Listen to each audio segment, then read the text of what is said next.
నమస్కారం NS news కి స్వాగతం. నా పేరు ఉషా. ముందుగా ముఖ్యాంశాలు. కర్నూలు జిల్లా ఆదోని వైసీపీ కరెంటు పోరుబాట హోరెత్తింది. వైఎస్ఆర్సీపీ అధినేత మాజీ ముఖ్యమంత్రి వైఎస్ జగన్మోహన్ రెడ్డి పిలుపు మేరకు శుక్రవారం ఆదోని వైసీపీ మాజీ ఎమ్మెల్యే సాయి ప్రసాద్ రెడ్డి నేతృత్వంలో నిరసన ర్యాలీ నిర్వహించారు. ఈ ర్యాలీ ఆదోని వైసీపీ కార్యాలయం నుంచి ఏపీ ఏఎస్పీడీసీఎల్ ప్రధాన కార్యాలయం వరకు సాగింది. కరెంటు ఛార్జీలు తగ్గించాలంటూ భారీగా పాల్గొన్న శ్రేణులు ఎన్నికల ప్రచారంలో విద్యుత్ ఛార్జీలను పెంచేది లేదని, అలాగే నాణ్యమైన విద్యుత్ అందిస్తామని, వీలైతే ఛార్జీలు తగ్గిస్తామని చంద్రబాబు, పవన్ కళ్యాణ్ ఇచ్చిన హామీలన్నీ నాయకులు గుర్తు చేశారు.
మీరు కూడా బయటకు రావాలి, మాట్లాడాలా, ఈ విధానాన్ని తప్పుపట్టాలా అనేది ఈ మా పరంగా మా పార్టీ పరంగా కూడా తెలియజేస్తాను. నేను అది మీరు ఇంత తెలియజేస్తాను, మీరు అంటారా తెలియజేస్తారో లేదో తెలియదు, కానీ నేను చెప్పేది చెప్పినా మీరు స్పందిస్తారో లేదో కూడా నేను ఆలోచించే పరిస్థితి లేదు.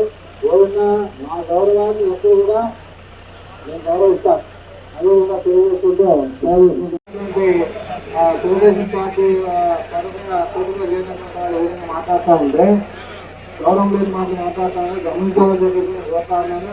ఏదైనా మీరు మీ వాయిస్ బయటపెట్టాలా, ఈ విధంగా మాట్లాడతానంటే మీరు కూడా అభివృద్ధి పరిస్థితి ఇంటి ఆనందం చెప్పేసి చెప్పడం జరుగుతాను. ఇలాంటి నాయకుడికి మీరంతా సపోర్ట్ చేసి ఆనందంగా ఎక్కడితో సార్ 6 వాసులు 9 వాసులు ఉత్తరప్రదేశ్ వచ్చి ఉన్నటువంటి పరిస్థితుల్లో మీరంతా ప్రజల ఎదుగులో పాల్గొని మీరు మేము ఎంత ఖర్చులైన పరిస్థితి ఉంది. అయినా మేము సంతోషపడే పరిస్థితి ఎందుకంటే అలాంటి నాయకుల్ని ఇప్పుడు మీద కరెంట్ ఛార్జీలు పెంచుతా ఉన్నారు కాబట్టి దాన్ని తగ్గించడానికి పోరాటం చేస్తూ ఉన్నాం. ఏదన్నా కూడా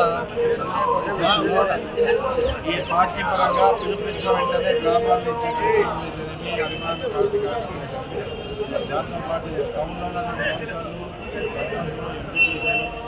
పార్టీ నాయకులు అధికారులు బీసీసీ మైనార్టీలు పాల్గొని విజయవంతం చేయడం చాలా సంతోషంగా చెప్తున్నాను. జగన్మోహన్ రెడ్డి గారు కొద్దిగా పెంచితే అబద్ధాలు 7 సార్లు పెంచాలని చెప్పేసి అబద్ధాలు చెప్పి నేను వస్తే ఛార్జీలు తగ్గిస్తా అని చెప్పేసి మాటలు ఉన్నాయి. మరి ఈరోజు ఏం సమాధానం చెప్తారో చంద్రబాబు చెప్పాలని చెప్పేసి పెడతా ఉన్నాం. ఎంతసేపు ఉన్నా మీ పార్టీ అధికారంలోకి వచ్చినామంటే ప్రజలు మర్చిపోతారు, ఇచ్చిన హామీలు మర్చిపోతాం, ఏ రకంగా కూడా ప్రజలు గుర్తురారు. అధికారంలోకి వచ్చే వరకు ప్రజలు కావాలి. అధికారంలోకి వచ్చాక మీ పార్టీ బలోపేతానికి కష్టపడతారే కానీ ఏ విధంగా కూడా మీ ఎమ్మెల్యేలు బాగుండాలా, మీ పార్టీ కార్యకర్తలు బాగుండాలా. అదే కాకుండా మీరు